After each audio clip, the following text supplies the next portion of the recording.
Ibu dan bayinya telah dikurung di ruangan ini selama bertahun-tahun. Sang ibu dikurung selama 7 tahun. Anaknya dikurung selama 5 tahun. Dari hari dia lahir sampai sekarang, sang anak tidak pernah meninggalkan tempat ini. Karena ada seorang pria mesum yang membawa mereka ke tempat ini. Bocah polos yang tampan ini. Dia tidak tahu bahwa dia lahir dari situasi yang sulit. 7 tahun yang lalu ibunya masih siswi berusia 17 tahun. Orang cabul itu menculik dan memenjarakannya, lalu melahirkannya. Rambut anak laki-laki ini sepanjang rambut anak perempuan. Karena tidak ada gunting di kamar ini, orang cabul itu takut ditipu oleh ibunya. Bertahun-tahun yang lalu ibunya menggunakan tutup toilet untuk memukulnya sekali. Tapi dia tidak bisa mengalahkannya dan dia juga terluka. Lalu orang cabul itu membuang tutupnya. Ia sering datang di malam hari, memberikan makanan dan barang kepada mereka, kemudian dia melakukan keinginannya pada ibunya. Dia membiarkan bocah itu bersembunyi di lemari. Jadi bocah itu tidak akan menyaksikan apa yang terjadi di luar. Setiap hari sang ibu berolahraga bersama putranya, mengajarinya membaca dan menulis. Tapi tidak mengatakan kebenarannya. Dia ingin melindungi anaknya. Setiap pagi, mereka akan naik ke ruang kosong di atap untuk berteriak. Berharap seseorang di luar dapat mendengar teriakan minta tolong mereka. Tapi ruangan ini kedap suara. Mereka berdua belum pernah berhasil. Hari ini penjahat itu datang. Tidak membawa vitamin untuk anaknya. Dia mengatakan bahwa vitamin itu mahal dan tidak efektif. Tapi untuk anak yang hanya makan roti setiap hari, vitamin sangat penting. Saat berbicara, sang ibu tahu. Penjahat itu sudah tidak bekerja selama 6 bulan dan dia kehabisan uang. Jadi dia mudah marah tanpa alasan apapun. Hampir memukul wanita itu. Saat larut malam, anak itu diam-diam memanjat keluar dari lemari. Melihat penjahat cabul itu, ia bangun dan mencoba menyentuh bocah itu, namun sang ibu juga bangun. Dia tidak membiarkan orang cabul itu menyentuh bayinya. Orang cabul itu tiba-tiba meraih bantal, menekannya dengan kuat, sepertinya mencekiknya sampai mati. Setelah memegang bantal untuk waktu yang lama, dia melepaskannya, dan pergi dari sana. Keesokan harinya mereka mengetahui bahwa ruangan itu kehabisan daya. Mereka tidak tahu apakah itu dilakukan oleh orang cabul itu, atau dia lupa membayar tagihan listrik. Tidak ada perapian sehingga ruangan itu sangat dingin. Wanita itu buru-buru pergi untuk membuka pintu besi tetapi tidak bisa membukanya. Kedua orang ini hanya bisa memakai begitu banyak lapisan pakaian. Pada hari ini, sang ibu menemukan cara untuk melarikan diri. Dia mulai memberitahu bocah itu tentang dunia luar. Sekitar tahun itu dia ditipu dan dikurung di sini. Dia tidak menyangka anak itu akan marah. Berdebat keras dengannya. Saya tidak percaya pada dunia buruk yang Anda katakan. Anak itu masih menangis. Ya, dunia yang masih diyakini bocah itu dihancurkan oleh orang yang paling dia percayai.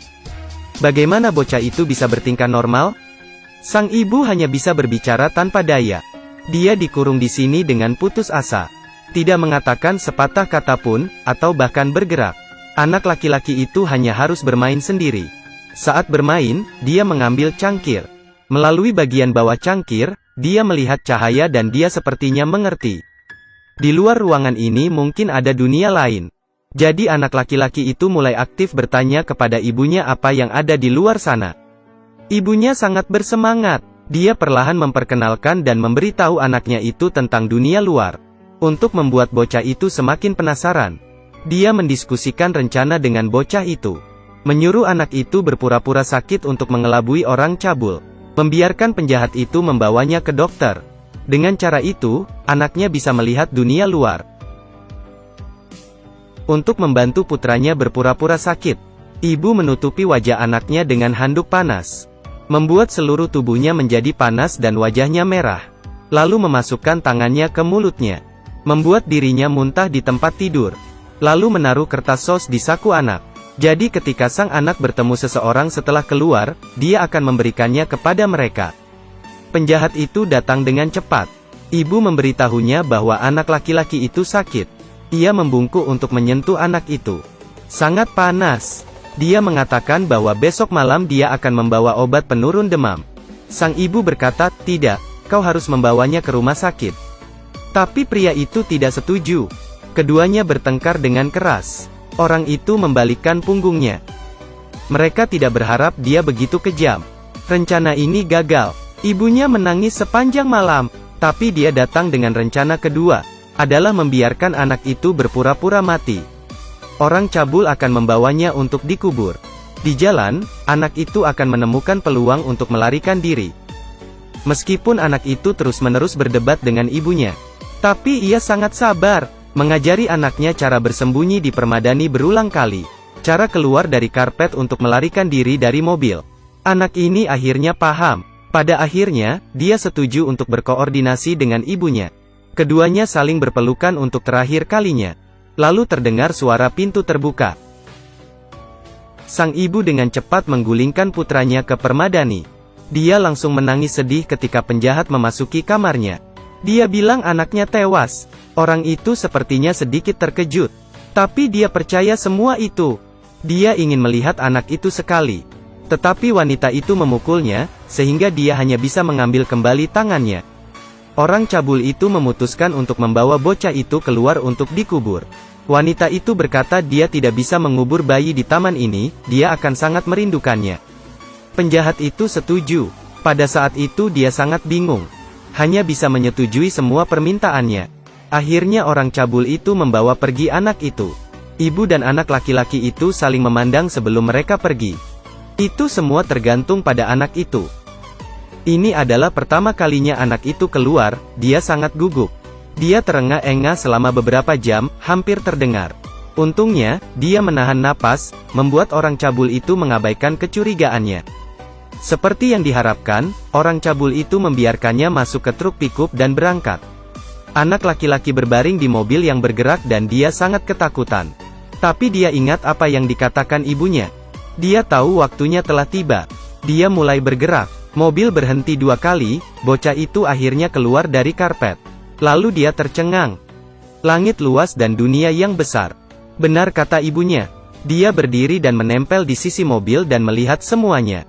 Hal-hal baru yang tak terhitung jumlahnya membuatnya melupakan situasinya. Ternyata manusia punya banyak kemungkinan.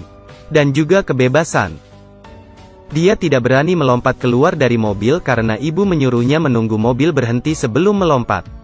Akhirnya mobil berhenti. Ketika dia hampir melompat, orang cabul itu berbelok ke kanan. Dia mengetahui tentang bocah itu. Dia dengan cepat menghentikan mobilnya. Bocah laki-laki itu segera melompat keluar dari mobil. Dia berlari dan jatuh. Sepertinya dia akan ditangkap lagi. Saat itu, anak laki-laki itu menabrak pejalan kaki yang sedang berjalan dengan anjingnya. Orang cabul itu menangkap bocah itu. Pejalan kaki itu ingin meminta maaf. Tapi dia menemukan pria ini sangat aneh. Selalu menggunakan kekerasan untuk menangkap anak itu. Anak ini kemudian menjerit, "Selamatkan aku, selamatkan aku, selamatkan aku." Lalu dia mengeluarkan kertas itu. Tapi diambil oleh penjahat itu. Dia memeluk anak itu. Kemudian pejalan kaki itu berteriak bahwa dia sudah memanggil polisi. Orang cabul itu ketakutan dan melemparkan bocah itu ke samping. Mengemudi sendirian, bocah itu jatuh di sisi jalan. Tidak mengatakan sepatah kata pun atau bergerak. Saat turun hujan, pejalan kaki masih bersama bocah itu. Juga ambil karpet untuk menutupinya. Sampai polisi datang. Ia adalah petugas polisi wanita yang hangat. Dia memeluk bocah itu ke dalam mobil dan mulai bertanya tentang situasinya.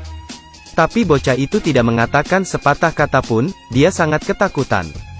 Polisi wanita itu mengajukan banyak pertanyaan. Akhirnya bertanya apakah dia punya ibu. Anak itu menjawab, tapi dia tidak ingat nama ibunya. Dia tidak tahu di mana ibunya. Polisi bertanya dengan sabar, sedikit demi sedikit. Seperti apa kamarmu? Apakah ada jendela? Adakah sinar matahari yang masuk? Akhirnya anak laki-laki itu menyampaikan informasi penting. Kamarnya gubuk. Polisi terus bertanya, bagaimana dia melompat keluar dari mobil? Anak laki-laki itu berkata ibunya menyuruhnya melompat ketika mobil berhenti. Tapi dia tidak melompat sampai ketiga kalinya mobil itu berhenti. Melalui informasi ini polisi wanita segera melakukan pencarian di mana ada 3 lampu lalu lintas. Dia segera melapor ke markas. Markas besar mulai memeriksa tempat perlindungan di daerah ini. Setelah beberapa saat mobil polisi berhenti di sebuah ruangan. Bocah itu sepertinya merasakan tempat yang sangat akrab. Dia meraih jendela mobil dan melihat keluar. Kemudian dia mulai menggedor pintu mobil. Ibu. Akhirnya, dalam kegelapan, sosok yang dikenalnya berlari keluar. Itu adalah ibu anak laki-laki itu. Dia berlari untuk membuka pintu mobil. Ibu dan anak itu saling berpelukan. Ibunya menangis. Mereka melewati banyak hal, tapi pada akhirnya mereka bebas. Setelah dikurung oleh orang mesum selama 7 tahun, akhirnya mereka bebas. Tidak lama setelah itu, orang cabul itu ditangkap polisi. Semua tampaknya telah diselesaikan, tapi masalahnya sekarang adalah menjalani hidup.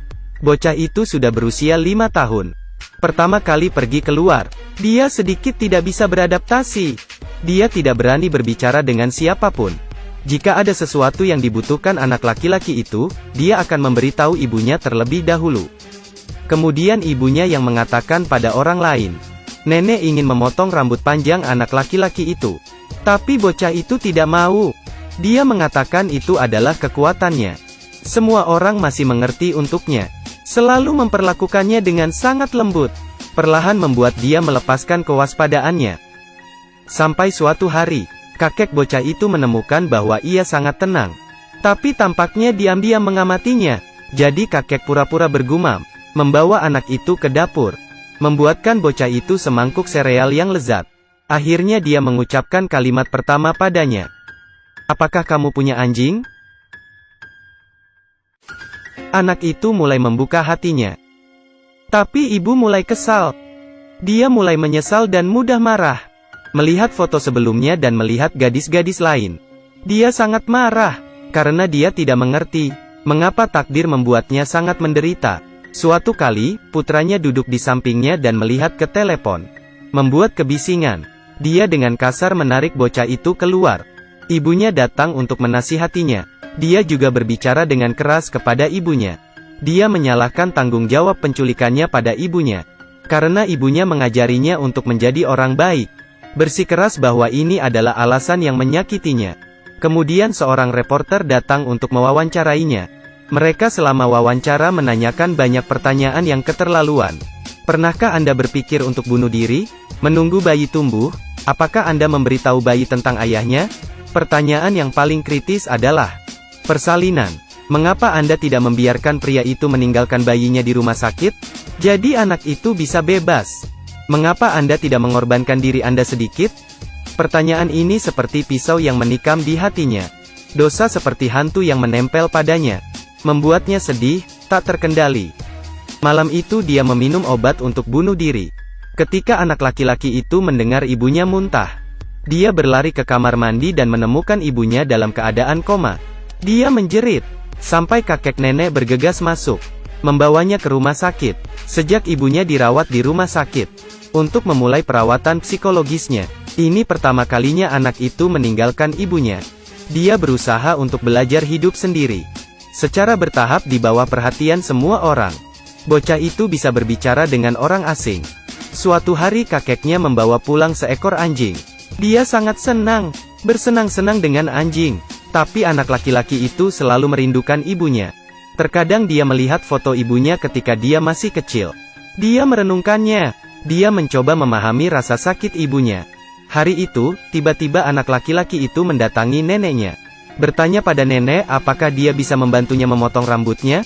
Karena anak laki-laki itu merasa bahwa rambut adalah kekuatannya. Dia ingin memotongnya dan mengirimkannya ke ibunya. Dia sangat senang, membantu dia memotong rambutnya. Kemudian membantu dia mencuci rambutnya. Bantu dia menyekar rambutnya. Anak laki-laki itu tiba-tiba berkata, "Nenek, aku mencintaimu." Setelah dia mendengarnya, hidungnya menjadi merah. Tetesan air mata keluar. "Aku juga mencintaimu, Jack." Beberapa hari kemudian, seorang teman tiba-tiba mengetuk jendela. Ingin bermain dengannya. Bocah itu segera keluar, untuk bermain bersama. Seperti banyak anak normal lainnya. Di saat yang tepat, ibunya kembali. Dia melihatnya. Dia tersenyum kecil. Dia pergi keluar. Bocah itu melihat ibunya bergegas lari. Mereka saling berpelukan erat. Ternyata ibunya semakin baik.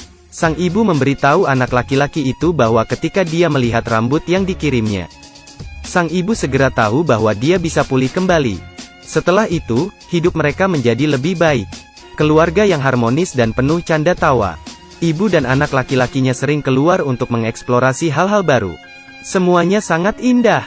Kemudian, mereka kembali ke tempat mereka di sekap. Mengunjungi terakhir kalinya, bocah itu masuk ke dalam, tiba-tiba mendapati dirinya tidak mengenali ruangan ini. Apakah tempat ini menjadi lebih kecil? Atau karena dia sudah dewasa?